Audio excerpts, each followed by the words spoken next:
Hello, world and universe. Welcome to the Trevor Donald Experience. Manifest your truth. And if you're new to the channel, please hit that like and subscribe button. And for all my continued followers, I want to say thank you.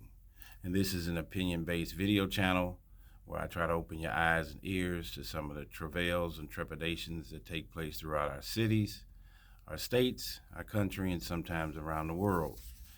And I got a story for you that straight out of Tampa.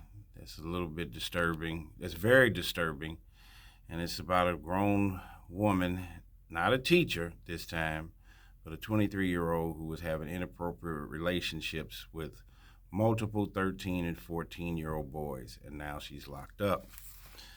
No bond for woman accused of posing as a 14-year-old girl and molesting male students.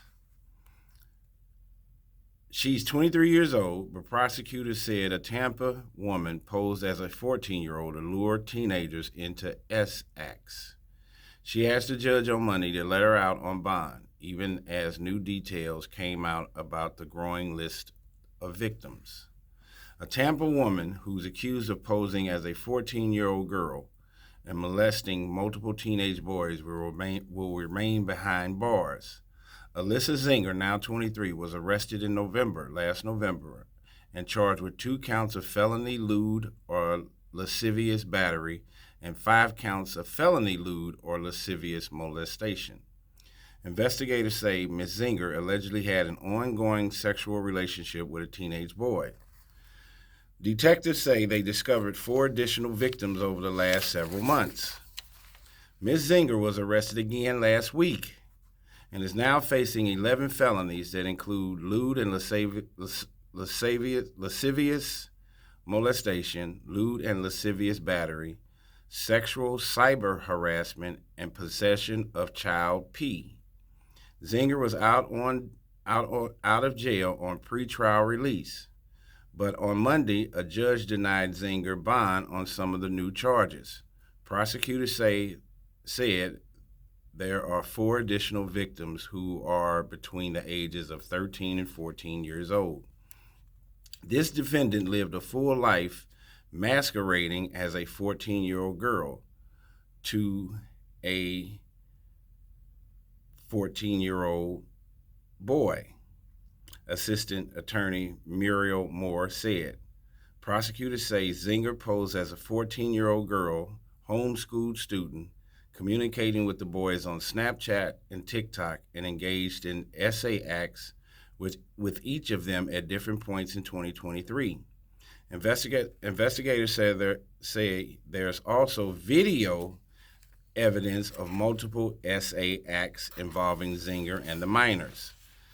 Zinger's attorney argues that she wasn't the one who recorded the videos. Her attorney also says Zinger has a history of emotional and developmental challenges. She says Zinger was on an IEP plan throughout school and switched schools in high school. This family has dealt with severe emotional and developmental issues with Ms. Zinger growing up.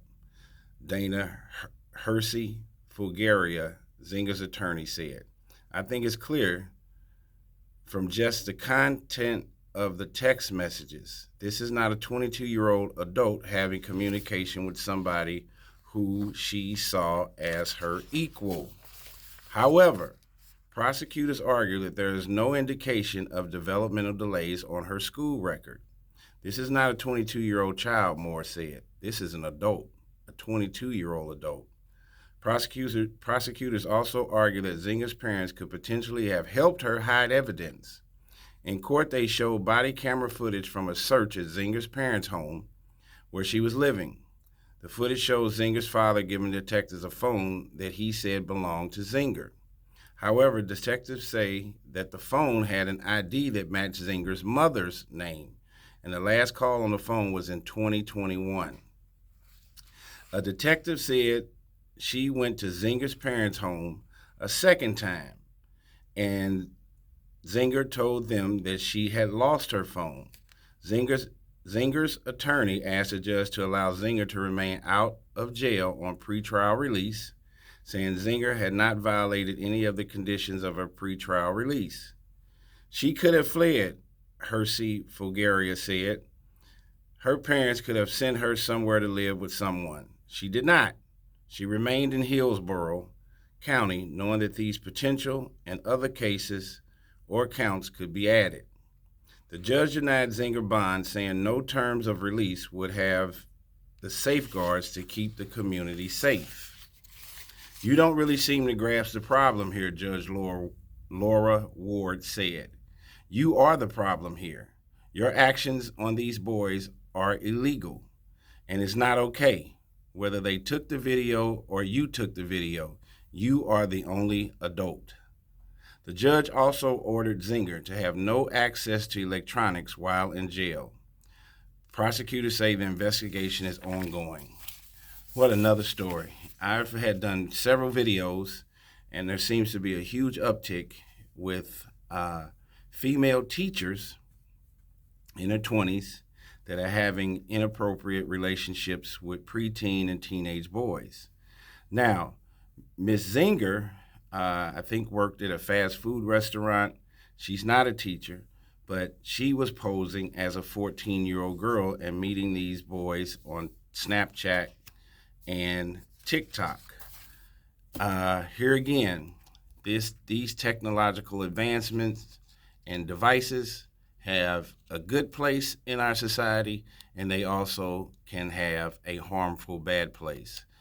We're in a period of life and times today where kids can push a button and they can ascertain any information that they want, good or bad. These devices, these mobile devices and computers have replaced us as parents. And they can get on porn sites, OnlyFans, Snapchat, TikTok, etc., Facebook, etc. You have Instagram models on Instagram. Some of these devices like Facebook and Instagram are used as dating sites. Facebook has a dating site app. Professional athletes are DMing Instagram models all day, every day. And what is so strange, there's a couple of things that are taking place. You're seeing a ton, I'm not a ton, but you're seeing a very large uptick in young white female teachers and individuals like Ms. Zinger that are going after and getting involved in intimate relationships with preteen and teenage boys. For some reason, I'm not saying that's in every case, but in the teacher and student case, there is almost a profile. Mid-20s, married, pretty, white female having a relationship with a preteen or teenage boy. There's some kind of uptick that's taking place. I've done several videos on this whole teacher-student relationship, and there is a profile that's kind of being created. Here again, this is a white female, and I'm not saying other races don't do it, but you're seeing a large uptick in this kind of created stereotype. And evidently, this young lady must suffer from mental illness. There was a video that she had up that was on TikTok where it showed that she was dancing in a bathroom by herself. It was kind of weird and odd. You can tell in that video that she's not completely all there.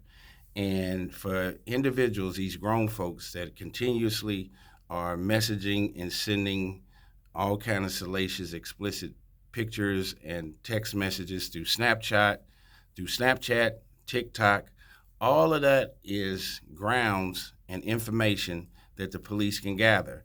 DMing individuals on Instagram, none of this stuff ever disappears. And so not only are they participating in inappropriate relationships with minors, then there's a whole background, there's a whole list of materials that the police and the prosecution can use against them. So it's just dumb all the way around. And these young boys, it's unfortunate, they're gonna have to go through therapy. And it looks like that this Ms. Zinger, the young lady, is in a ton of trouble, and there are multiple victims. She needs psychological counseling. These kids will, their families. Tell me what you think about this case in Tampa.